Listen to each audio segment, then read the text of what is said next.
తెలుగు కథాభిలాషులకు స్వాగతం. ఇప్పుడు నేను చదవబోయే కథ నెయ్యాల వారి వియ్యం. దీనిని రచించినవారు పొన్నపల్లి రమాశ్రీదేవి. మరి కథలోకి వెడదామా? రమాధర్ గారిళ్ళు పెళ్లి సందడితో కళకళలాడుతోంది. ఇంటికి తలుపులకు అందమైన పెయింట్లతో, పచ్చని గడపలకు ముచ్చటైన డిజైన్లతో, ముంగిట తీర్చిదిద్దిన రంగురంగుల రంగవల్లులతో, గోడలకు ద్వారబంధాలకు, కిటికీలకు, పందిళ్లకు బంతి చేమంతి మాలలు వేళ్లాడుతూ, ఇంటి ముందర పెరట్లో కొబ్బరి ఆకుల పందిళ్లతో, మామిడి కొమ్మల తోరణాలతో, ఇంటి చుట్టూరా ఆవరణ గోడలకు, పైన డాబా నుంచి కింద వరకు వేలాడుతున్న నక్షత్ర బలుబుల కాంతితో ఆ పెళ్లి ఇళ్ళు జరీబూటాల పట్టుచీర కట్టి నిండుగా నగలతో అలంకరించుకున్న పెళ్లికూతురులా ఉంది. కాస్త వయసు మీదపడ్డ పెద్దవారైన ఆయన మేనత్తలు, పిన్నమ్మలు, బాబాయిలు వగైరా బంధువులందరూ ఒక్కరొక్కరుగా వారం రోజుల ముందు నుంచే రమాధర్ కూతురు పెళ్లి వేడుకను చూడాలన్న ఉత్సాహంతో చేరుకుంటున్నారు. అవును మరి, ఆయనకున్న 4 సంతానంలో పెద్ద కూతురు పెళ్లి. తన ఇంట్లో జరిగే మొట్టమొదటి కార్యం. అందులోనూ తన చిన్ననాటి స్నేహితుడు గౌరీనాథు కొడుకు కార్తీకే తన అల్లుడిగా రావటం ఇంకా విశేషం. రమాధర్, గౌరీనాథ్ స్కూలు చదువులప్పటినుంచి మొదలైన వారి బాల్య స్నేహం కాలేజీల దాకా కొనసాగి ఉద్యోగాల రీత్యా వేరువేరు ఊళ్లకు వెళ్ళిపోవటంతో వారి స్నేహానికి కొన్నాళ్లు ఆనకట్ట పడింది. మొన్న ఈ మధ్యనే ఒకానొక బంధువుల పెళ్లిలో వారిద్దరూ కలుసుకున్న సందర్భంలో ఆ కట్ట తెగి ఆనందంతో పరవళ్లు త్రొక్కుతూ వారి మధ్య ఉన్న స్నేహం ఇంకా బలపడి ఒక కొత్త అనుబంధానికి దారితీసి వియ్యంకులుగా మారబోతున్నారు. ఈ సంబంధానికి అసమ్మతి తెలపడానికి పెద్దగా కారణాలేమీ కనపడకపోవటంతో రమాధర్ భార్య విజయ, మరి గౌరీనాథ్ భార్య దుర్గా ఇద్దరూ సంతోషంగా తలలూపారు. గౌరీనాథుకు ఆనందం వస్తే భోళాశంకరుడు, కోపం వస్తే thiక్కశంకరుడే. 2 విధాలుగానూ తన్మయత్వం పొందే మనిషి. ఇంకొకరి ఆలోచనలతో పనిలేకుండా తన సొంత నిర్ణయాలు తీసుకుంటాడు.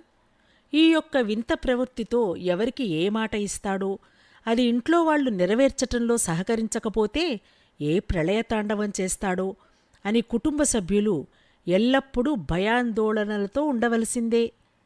అదిగో అదే జరిగిందిక్కడ. చాలా కాలం తర్వాత స్నేహితుడిని చూసిన ఆనందం పట్టలేక భోళాతనంతో వెనకా ముందు ఆలోచించకుండా తన ఒక్కగానొక్క కొడుకు అభిప్రాయంతో కూడా పని లేకుండా తన మిత్రుడైన రమాధర్తో వియ్యం అందుకోవడానికి సిద్ధపడ్డాడు. తనకు మాట మాత్రమైనా చెప్పకుండా తన పెళ్లి సంబంధం ఖాయం చేసుకొచ్చినందుకు కంగుతిన్నాడు కార్తీక్. అదేమిటి నాన్నా, నా అభిప్రాయంతో పనిలేదా? నాకంటూ ఓ ఇష్టాయిష్టాల్లేవా? నా కాబోయే భార్య ఎలా ఉందో నేను చూడాల్సిన అవసరం లేదా? తండ్రి మీద మండిపడ్డాడు కార్తీక్. ఏం అవసరం లేదురా, లక్షణమైన పిల్లే, చక్కగా చదువుకున్నది. రమాధరు చాలా పద్ధతైన మనిషి. పిల్లల్ని మంచి క్రమశిక్షణతో, ఉన్నతమైన సంస్కారంతో తీర్చిదిద్దాడు. ఇంతకన్నా ఇంకేం కావాలిరా నీకు అని ప్రశ్నించాడు గౌరీనాథ్. అవి ఉంటే చాలా? పిల్ల కుంటిదైనా గుడ్డిదైనా పర్వాలేదా? రూపురేఖలు చూడక్కర్లేదా? నువ్వైనా చెప్పమ్మా, తల్లిని నిలదీశాడు కార్తీక్. ఒరేయ్, రమాధరు, విజయ ఇద్దరూ ఎంత మంచివారో, అంతకన్నా రూపంలో చాలా చక్కనైనవారు. వాళ్ళిద్దరిలో ఎవరి పోలిక వచ్చినా ఆ అమ్మాయి అందంగానే ఉండి ఉంటుంది లేరా? తల్లి లాజిక్కు పిచ్చెక్కింది కార్తీక్కు. అందంగా ఉండి ఉంటుందా? అదేమిటి? కనీసం అమ్మాయిని మీరు కూడా చూడలేదా? నిస్సారంగా కూలబడ్డాడు కార్తీక్ వారి ప్రవర్తనకు. ఏం, నిన్ను చూడకుండానే వాళ్ళు ఒప్పుకున్నారుగా? నీకేం అవకతవకలున్నాయో అని ఇప్పుడు నీకొచ్చిన డౌట్లలాంటివే ఆ అమ్మాయికి మాత్రం రావా? పంచుకొట్టాడు గౌరీనాథ్. అవును, కరెక్టే, రావాలిగా మరి. అదేంటి అలా ఎలా? మరోసారి ఆశ్చర్యం కార్తీకుకి. అదేరా మరి మా స్నేహంలో ఉన్న గొప్పతనం, మీసాలు మెలేశాడు గౌరీనాథ్. ఏమిటి మరీ ఇంత భోళాశంకరుడీనా? ఒక్కగానొక్క కొడుకుని తను ఆడిందే ఆట పాడిందే పాట అనుకున్నాడు. తన పెళ్ళి అనే అధ్యాయం గురించి ఎన్ని కలలు కన్నాడు. కనీసం ఓ 10-15 పెళ్లిచూపులకు వెళ్ళి రకరకాల అమ్మాయిలను చూడాలని, వారి మనోభావాలని మనస్తత్వాలని పరీక్షించి తన మనసుకు నచ్చిన అమ్మాయిని ఎంచుకుని కొంతకాలం ప్రేమించి జీవితానికి సరిపడ కొన్ని మధుర స్మృతులను కలెక్ట్ చేసుకుని తనకి అనుకూలవతిని ఎన్నుకోవాలని ఎంతో ఆశపడ్డాడు. అసలు ఆ ప్రసక్తే కాదు. తన ప్రమేయం కూడా లేకుండా డైరెక్ట్గా పెళ్ళి అనే భావనను తను జీర్ణించుకోలేకపోతున్నాడు కార్తీక్. ఎన్నో పెళ్లిచూపుల సంగతి ఎలా ఉన్నా ముక్కుమొహం తెలియకుండా తను చేసుకోబోయే అమ్మాయిని కనీసం చూసే అవకాశమైనా ఇవ్వకుండా స్నేహమంటే ఇదేరా అనే సినిమా టైటిల్ పెట్టుకుని తన జీవితంలో జరిగే పెళ్ళి అనే ముఖ్యమైన ఘట్టాన్ని వాళ్ళు ఇలా తేలికగా తీసుకోవటం తనకు ససేమిరా నచ్చలేదు. ఎట్టి పరిస్థితులలోనూ తను ఆ అమ్మాయిని చూడాలి. ఏమాత్రం నచ్చకపోయినా తను చేసుకోనని ఖచ్చితంగా చెప్పేయాలి. పెళ్లిమీద తనకున్న ఆశలు ఆశయాలతో ఆకాశానికి మెట్లు కట్టుకుని పైన నిల్చున్న కార్తీక్ అన్నీ వదిలేసి చకాచకా దిగివచ్చి తన నిర్ణయాన్ని తండ్రికి చెప్పేశాడు. ఏ కళనున్నాడో అమ్మాయిని కొడుకుకు చూపించడం ఎంతైనా కనీస ధర్మం అని భావించాడేమో. సరేనని తలూపారు గౌరీనాథు, దుర్గా. ఒక మంచి రోజున పెళ్లిచూపులకు ఏర్పాట్లు జరిగినాయి. రమాధర్ దంపతులు వారిని సాదరంగా ఆహ్వానించి రకరకాల ఫలహారాలు వారి ముందుంచారు. ఏదో ఒక వంక చెప్పి ఈ పెళ్లిని తప్పించుకోవాలని దృఢనిశ్చయంతో వచ్చిన కార్తీక్ వాటిని సున్నితంగా తిరస్కరించాడు. వారు మాటల్లో ఉండగానే ట్రేలో జ్యూస్ గ్లాసులతో అడుగుపెట్టింది జాహ్నవి. ఒక మెరుపులా మెరిసిన జాహ్నవిని చూడగానే ఆమె అందానికి చూపు తిప్పుకోలేకపోయాడు కార్తీక్. అతని కళ్ళు ఆమెను నకసిక పర్యంతరం పరిశీలించసాగాయి. చురుకైన కనుదోయి, కొనదేలిన సన్నని ముక్కు, మినుకుమినుకుమంటూ మెరుస్తూ ఆ ముక్కుకు మరింత వన్నె తెచ్చిన డైమండ్ ముక్కుపుడక, ముత్యాల్లాంటి పలువరసతో ఎంతో ఆకర్షణీయంగా ఉన్న ఆ నవ్వు, చెవులకు గమ్మత్తుగా ఊగుతున్న మకరకుందనాలు ఆమెని గుండ్రని ముఖం మీద తీర్చిదిద్దినట్లుగా అమరి ఉన్నాయి. నడుముకు ఇరువైపులా తాకుతున్న ఆమె నల్లని ఒత్తైన జడ ఆమె నడకకే కాదు, ఆమె వెనకకు కూడా ఎంతో అందాన్ని తెచ్చింది. మంచి పసుపు రంగు మైసూరు సిల్క్ చీర ఆమె మేనిరంగు ఛాయతో, దానికున్న కుంకుమరంగు బార్డరు ఆమె ఎర్రని పెదవులతో పోటీపడుతున్నాయి. కార్తీక్ చూపులకు ఆమె కొంచెం తడబడుతూ సిగ్గుతో తల వంచుకుంది. ఎన్ని పెళ్లి చూపులకు వెడితే మాత్రం మొదటి చూపులోనే తనను కట్టిపడేసే ఇలాంటి అందమైన అమ్మాయి దొరుకుతుందా? చెంచులక్ష్మిని చూసిన ఉగ్రనరసింహస్వామిలా శాంతపడ్డాడు కార్తీక్. తనను తాను కాస్త కంట్రోల్ చేసుకుని చుట్టూరా చూశాడు. అక్కడ ఆమె తప్ప ఇంకెవ్వరూ లేరు.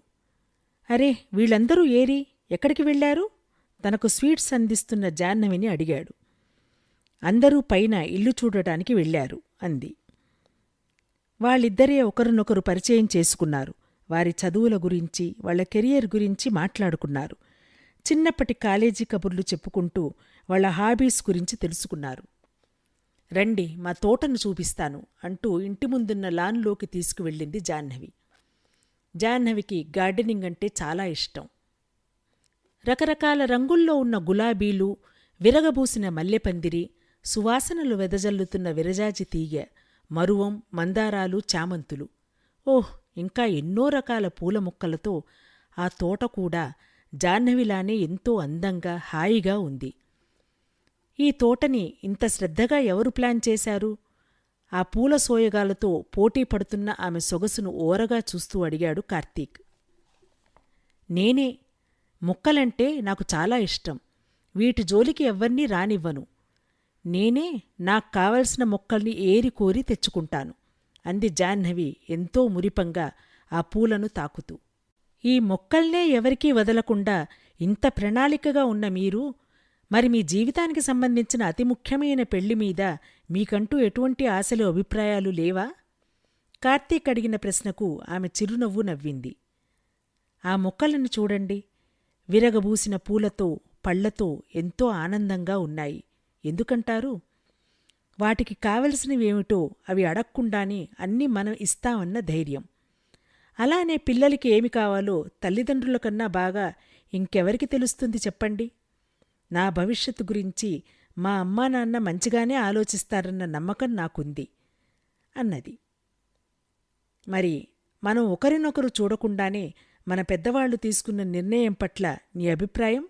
కొంచెం తీక్షణంగానే సూటిగా అడిగాడు కార్తీక్. మీ నాన్నగారు మా నాన్నగారు చిన్నప్పటినుంచి మంచి స్నేహితులు అని విన్నాను. మనం చిన్నపిల్లలుగా ఉన్నప్పుడు వాళ్ళు ఒకే ఊరిలో చాలా కాలం ఒకే కుటుంబంలో మెలిగేవారట. బహుశా అది మనకు గుర్తుండకపోవచ్చు. వాళ్ల భావనలు మనోభావాలు కలవబట్టే వారి మైత్రి ఎటువంటి అరమరికలు లేకుండా ఇంతవరకు కొనసాగింది. అందువల్ల ఈ విషయంలో కూడా అలానే నిర్ణయించి ఉంటారు. వారి పెంపకంపైన మనపైన వారికి ఉన్న ప్రగాఢ నమ్మకం అని నేను అనుకుంటున్నాను, ఎంతో శాంతంగా అన్నది జాహ్నవి. అలా అని వారి అభిప్రాయాలు మీకు నచ్చకపోతే నిర్మోహమాటంగా మీరు చెప్పవచ్చు. దీనివల్ల మన కుటుంబాల మధ్య ఉన్న స్నేహానికి ఎటువంటి ఆటంకమూ రాదు, చాలా సున్నితంగా చెప్పింది. ఆమె మాటలు ఎంతో ఆసక్తికరంగా అతడిని ఆలోచింపచేస్తున్నాయి. అయితే ప్రేమ వివాహం మీద నీ అభిప్రాయం? జాహ్నవిని ఓరగా చూస్తూ అడిగాడు. అతడి నుండి వచ్చిన ఊహించని ప్రశ్నకు ఆమె నివ్వెరపోయింది. ప్రేమ అనే రెండక్షరాల పదం ప్రతి మనిషి జీవితంలో ఎంతో ముఖ్యపాత్ర వహించి ఆనందమయం చేసే ఒక పవిత్రమైన సాధనం. ఆ పదానికి ఇది అని ఖచ్చితమైన నిర్వచనం ఎవ్వరూ చెప్పలేరు. ప్రతి మనిషి వారి జీవితంలో వారు పొందిన అనుభవాలకు, గుండెలోతుల్లో ఉన్న మనసును కదిలించేలా ఆస్వాదించిన అనుభూతికి ఇదే ప్రేమ అని పేరు పెట్టి ఒక్కొక్కరూ ఒక్కొక్క నిర్వచనం చెబుతారు.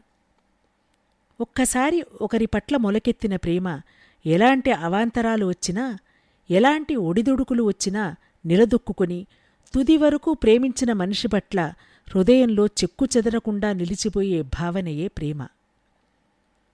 ప్రేమించే వ్యక్తిలో ఉన్న మంచినే కాదు, వారిలో లోటుపాట్లను సైతం ప్రేమించి వాటిని ఓర్పుగా సరిదిద్దుకునే శక్తి సామర్థ్యాలు కలిగి ఉండటమే ప్రేమకు నిదర్శనం. ఏ బంధానికైనా సరే ఒక అనుబంధంతో జతచేసేదే ప్రేమ. ఎటువంటి ప్రతిఫలం ఆశించకుండా నిజమైన ప్రేమను అందించటమే కాదు, అటువంటి ప్రేమను పొందటం కూడా ఒక యోగమే. మనసుతో పెనవేసుకుని ఎన్నో భావాలు కలబోసుకుని లోతైన అర్థంగల ప్రేమ అనే పదానికి నిర్వచనం చెప్పగల సాహసం నేను చేయలేను సుమా. ఇక నా విషయానికి వస్తే, నా వరకు నేను నాకు మాత్రమే సొంతమైన వస్తువు మీద, నాకు సంబంధించిన మనుషుల మీదే మమకారం పెంచుకుంటాను. నాది కాని వాటిని ప్రేమించి మనసుపడి తరువాత నాకు దక్కకపోతే వచ్చే నిరాశ నిస్పృహలను భరించే దుస్థితిని నా మనసుకు రానియకుండా నేను జాగ్రత్త పడతాను. మీరడిగిన ప్రశ్నకు సూటిగా సమాధానం చెప్పాలంటే, ప్రేమ తరువాత వివాహం కన్నా వివాహమైన తర్వాతే ప్రేమించడం శ్రేయస్కరమని నేను భావిస్తాను. ఆమె భావాలను అర్థం చేసుకున్న కార్తీక్ నిరుత్తరుడైనాడు. ముఖ్యంగా ఆమెకు సొంతమైన వారి పట్ల మాత్రమే ప్రేమను పెంచుకోవటం అనే మనస్తత్వం అతనికి చాలా బాగా నచ్చింది. ఒక విధంగా ఆలోచిస్తే తనకు బుద్ధి చెప్పిందా అనిపించింది. 1 డజను పెళ్లి చూపులకు వెళ్ళి వారిని పరీక్షించి ఎన్నుకొని ప్రేమ పేరుతో షికార్లకు తిరిగి అప్పుడు వెళ్ళి పెళ్లి చేసుకోవాలని అనుకున్నాడు. కాని తన అభిప్రాయానికి భిన్నంగా ఉంది జాహ్నవి. ఆమె మాటలు ప్రాక్టికల్గా ఉన్నాయి, ఆమె ప్రవర్తన సంస్కారవంతంగా ఉంది. ఏమిట్రా, ఏమాలోచించావు? వారికేం చెప్పమంటావు? ఇంటికి వచ్చాక కొడుకును అడిగాడు గౌరీనాథ్. తండ్రి తొందరపాటులో కుదిర్చిన పెళ్లితో తన జీవితం ఏమవుతుందో అని టెన్షన్ పడ్డాడు. కాని ఆయన జీవితంలో చేసిన మెచ్చుకోదగ్గ పని ఇదొక్కటే అని ఆనందించాడు. మీ ఇష్టమే నా ఇష్టం నాన్న అని ఆడపిల్లలా సిగ్గుపడుతూ కార్తీక్ చెప్పటంతో కాస్త కుదుటపడ్డాడు గౌరీనాథ్. ఇరువైపులా ఆనందోత్సాహాలతో పెళ్లి సంబరాలు కొనసాగుతున్నాయి. మనసుకు ఎంత సర్ది చెప్పుదామనుకున్నా ఏదో వెలితిగా అనిపిస్తోంది కార్తీక్కి. మామగారు మరీ మిలిటరీ డిసిప్లిన్తో పెంచినట్లున్నారు. నిశ్చితార్థం జరిగే రోజు కూడా పెద్దవాళ్లు శాస్త్రోత్తకంగా తాంబూలాలు మార్చుకున్నారే గాని మా చేత ఉంగరాలు తొడిగించడం, దండలు మార్పించటం, పక్కపక్కనే నిలబెట్టి నాకు జాహ్నవికి ఒక్క ఫోటో అన్నా తీయించకపోవటం చాలా విడ్డూరంగా ఉంది అనుకున్నాడు కార్తీక్. చాలా పాతకాలం పద్ధతిలో జరిగిపోయింది ఎంగేజ్మెంట్. ఎంతో ఆధునికంగా తరాలు మారుతున్నా ఈ పెద్దవాళ్లు అంతరాలు మాత్రం మారటం లేదు. అచ్చట్లు ముచ్చట్లు అంటూ ఉంటారు. ఇవన్నీ పెద్దవాళ్లకే పరిమితమా? పిల్లల మనసును గ్రహించరా? పెళ్లి దగ్గర పడుతున్న కొద్దీ కార్తీకులో ఏదో నిరాశ. పెళ్లి ఫిక్స్ అయ్యాక కూడా ఓ పార్కుకో సినిమాకో వెళ్లే ఛాన్సు కూడా ఇవ్వటంలేదు. కనీసం ఓ చిలక్కొట్టుడు అంటే ఓ చిన్న ముద్దుక్కూడా నోచుకోలేదు. జాహ్నవి కూడా ఆతరం కట్టుబాట్లతోనే ఉంది. తన తపన అర్థం చేసుకుంటుందా? ఎల్లుండే పెళ్ళి. ఇక రేపు ఒక్కరోజే మిగిలింది తన కోరిక నెరవేర్చుకోడానికి. పెళ్లికి ముందు ప్రియురాలు అనే భావన ఉంటుంది. అలా గడిపిన క్షణాలన్నీ మధురానుభూతులే. ఇంక వేరే ఆలోచనలకు తావే లేదు. ఇంక పెళ్ళి అవుతే భార్య అనే బంధంతో బాధ్యతలు, భిన్న అభిప్రాయాలు ఇవన్నీ బావుండి మనసులు కలిస్తేనే మధుర క్షణాలు. లేకపోతే సర్దుకుపోవడం లేదా పరిస్థితులకు రాజీపడటం. జీవితంలో ఎప్పుడైనా కష్టం ఎదురైనా, మనసు బావుండకపోయినా గడచిన కాలంలో మనం దాచుకున్న ఈ స్వీట్ మెమరీసే ఆలంబనగా మనసుకు కొంత ఊరటకనిస్తాయి కదా. మగపెళ్లివారికి విడిదిగా తమ ఎదురిళ్లే ఏర్పాటు చేశాడు రమాధర్. వాళ్లకు కావలసినవన్నీ స్వయంగా వాళ్లే దగ్గరుండి చూసుకుంటున్నారు ఆ దంపతులు. బాబూ కార్తీక్, మీకు ఏమి కావాలన్నా అడగండి, మొహమాట పడకండి, విడిదింట్లో వెండిపళ్ళెంలో ఫలహారం అందిస్తూ అన్నది కాబోయే అత్తగారు విజయ. ఎస్, దొరికింది ఛాన్స్ అనుకున్నాడు కార్తీక్. ఆంటీ, ఈరోజు సాయంత్రం నేను జాహ్నవితో కలిసి సినిమాకు వెడదామనుకుంటున్నాను. అతని మాట పూర్తి కాకుండానే చివ్వున తలెత్తి అతని వంక చూసింది విజయ. ఆహాహా, మీరు అంకుల్ పర్మిట్ చేస్తేనే అంటూ ఎంతో వినయంగా నీళ్లు నమిలాడు. అతను అడిగిన తీరుకి కొంచెం తగ్గింది విజయ. ఎంతైనా కాబోయే అల్లుడు, ఏమి చెప్పాలో తెలియలేదు ఆమెకు. ఏమో నాయనా, ఇలాంటి విషయాల్లో మీ మావయ్యగారు చాలా స్ట్రిక్ట్, ఒప్పుకుంటారని అనుకోను, అయినా చెప్పి చూస్తాను అనుకుంటూ వెళ్ళిపోయింది విజయ. రేపు పెళ్ళికొడుకును చేస్తున్నామని ఆహ్వానించటానికి వచ్చిన గౌరీనాథ్కు దుర్గకు రమాధర్ గదిలోంచి మాటలు వినపడుతూ ఉండటంతో అక్కడే ఆగిపోయారు. ఏమిటి విజయ, నీకు బుద్ధుందా? 2 రోజుల్లో పెళ్లి పెట్టుకుని జాహ్నవిని ఇప్పుడు సినిమాకు తీసుకువెడతానంటే కుదరదు అని చెప్పక నాదాకా తెచ్చావెందుకు? పెళ్లికి ముందర ఇటువంటివి నాకిష్టం ఉండదని నీకు తెలియదా? పైగా ఇంటి నిండా బంధువులు, నా పరువేంగాను కోపంగా అరుస్తున్నాడు రమాధర్. ఇష్, అరవకండి, మీకు పుణ్యం ఉంటుంది. బంధువులు ఉన్నారని మీరే చెప్తున్నారుగా. జాహ్నవితో సినిమాకు వెళ్లాలని కార్తీక్ ముచ్చటపడుతున్నాడేమో, కాదంటే అతను బాధపడతాడేమో. మీరు మరీ చాదస్తం. ఈ కాలం పిల్లలు ఏవో సరదాలు ఉంటాయి కదా, 2 గంటలేగా, ఏమైంది పంపిస్తే అన్నది విజయ. ఎక్కువగా మాట్లాడకు. పెళ్ళి అయ్యాక వాళ్ల పిల్ల వాళ్ల ఇష్టం. అతడి భార్య అయిన తరువాత ఎక్కడికి వెళ్ళినా అడ్డు చెప్పేవారుండరు. ఒక్కరోజు ఆగినందువల్ల అతనికి వచ్చే నష్టమేం లేదు. పద్ధతి తప్పటం నాకిష్టం లేదు. ససేమిరా కుదరదు అని చెప్పు కోపంగా అన్నాడు రమాధర్. అయ్యో, ఎలా చెప్పాలండి, వాళ్ళకి కోపం వస్తే గొడవలవుతాయి కంగారుగా అన్నది విజయ.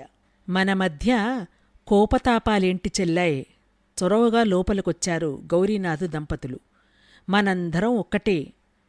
కాకపోతే మొదల్నించి మా కార్తీకుగాడు చాలా మోడ్రన్. పాతకాలం పద్ధతులకు వాడు దూరం. కాస్త నువ్వే చూసి చూడనట్లు వదిలేయరా రమాధర్. ఈ తరం పిల్లలు ఏవో సరదాలు. రేపు వధూవరులను చేస్తే ఎటూ బయటికి వెళ్ళడానికి లేదు, కాబట్టి పంపించు. ఇక నీ పరువు ప్రతిష్టలంటావా, వాటికేం భంగం రాకుండా నేను చూసుకుంటాను నచ్చచెప్పాడు గౌరీనాథ్. స్నేహితుడి మాట తీసెయ్యలేక ఏమీ మాట్లాడకుండా అక్కడ్నుంచి వెళ్ళిపోయాడు రమాధర్. మౌనమే అంగీకారం అనుకున్నాడు గౌరీనాథ్. ఏరా వెధవా, జాహ్నవితో సినిమాకు వెడతానన్నావట, 1-2 రోజులు ఆగలేవా? ఏమిటి నీ తొందర? ముఖం సీరియస్గా పెట్టి కూర్చున్న కొడుకు చేతిలో 2 సినిమా టికెట్లు ఉంచి, ఇదిగో అఘోరించు అన్నాడు గౌరీనాథ్. 1000 వోల్ట్ల బలుపులా వెలిగింది కార్తీక ముఖం. చెంగున లేచి, వాళ్ళు ఒప్పుకున్నారా నాన్నా? ఆశ్చర్యంగా అడిగాడు కార్తీక్. అతి కష్టంగా ఒప్పుకున్నాడు లేరా, నేనే ఒప్పించా మళ్ళీ మీసాలు మెలేశాడు. ఏది ఏమైనా నువ్వు ఈ మధ్య అన్ని మంచి పనులే చేస్తున్నావు నాన్న, తండ్రికి ఒక పొగడత విసిరాడు. సరేలే, సినిమా అయిపోంగానే ఇంటికి వచ్చేయి, షికార్లంటూ తిరక్కు, రేపు పెళ్ళికొడుకును చెయ్యాలి దుర్గ హెచ్చరించింది. ఏ సినిమాకు వెళ్లాలో కూడా ఛాయిస్ లేదు. ముందే టికెట్లు తెచ్చాడు. కనీసం బైకు మీద కూడా వెళ్ళకూడదు. ఇవి కూడా పెద్దవాళ్ల నిర్ణయాలే. చిచ్చి మనసులో విసుక్కున్నాడు కార్తీక్. ఆపాటికే కారులో నవ్వుతూ సిగ్గుపడుతూ కూర్చుంది జాహ్నవి. అలా నవ్వుతుంటే ఆమె బొగ్గన పడిన సొట్టను చూసి తన చికాకును మర్చిపోయాడు కార్తీక్. వెనక సీట్లో ఆమె పక్కనే కూర్చున్నాడు. ఆమె కాస్త మూలగా జరిగింది. డ్రైవర్ సన్నగా పాటలు ఆన్ చేసి కారు స్టార్ట్ చేశాడు. అమ్మయ్యా, ఈ పాటి ఛాన్సు చాలు, తను దూసుకుపోతాడు అనుకున్నాడు కార్తీక్. మీ నాన్నగారు ఇలా మనిద్దరిని పంపించడానికి ఒప్పుకుంటారనుకోలేదు. జాహ్నవి వైపు మళ్లీ ఓరగా చూశాడు. నా అన్న ఒప్పుకోలేదు, మావయ్యగారు ఒప్పించారు. చిరునవ్వు నవ్వింది. ఇంతకీ ఏం సినిమా అడిగాడు.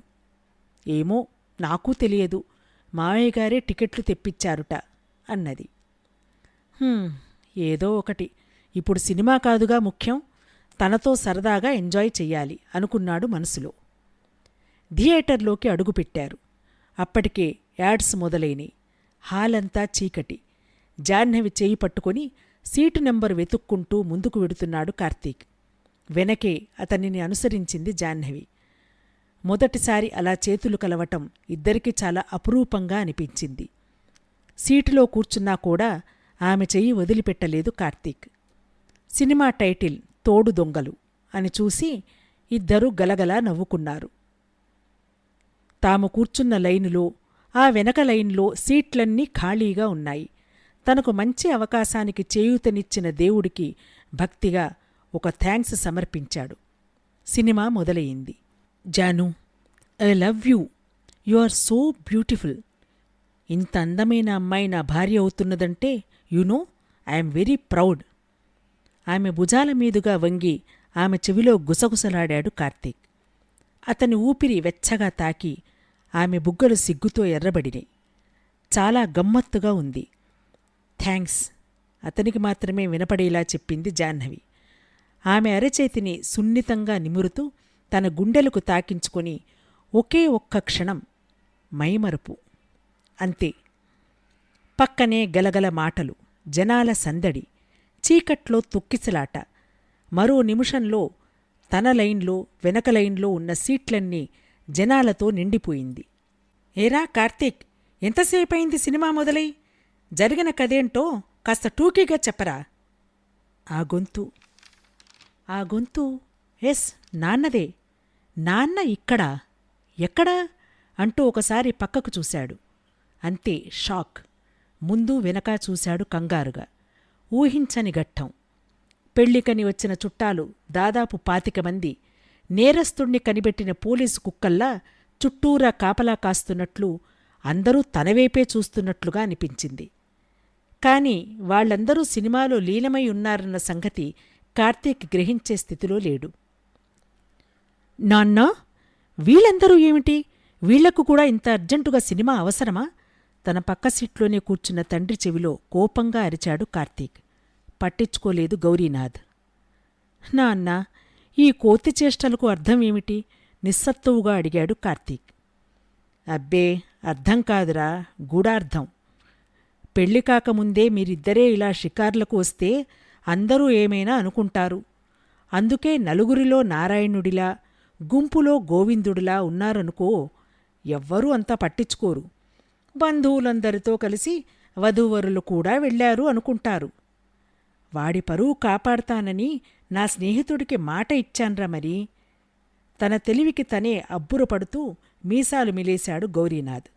కాదు, కార్తీక్ దృష్టిలో తిక్కశంకరయ్య. తన ఉత్సాహమంతా ఆవిరైపోయి హతోస్మి అంటూ నుదుటిపై చేయి పెట్టుకుని నిట్టూర్చిన కార్తీక్ ఈనాటికి ఏనాటికి ఇదొక మధురస్మృతిగా తలుచుకుని నవ్వుకుంటూనే ఉండాలని కోరుకుందాం.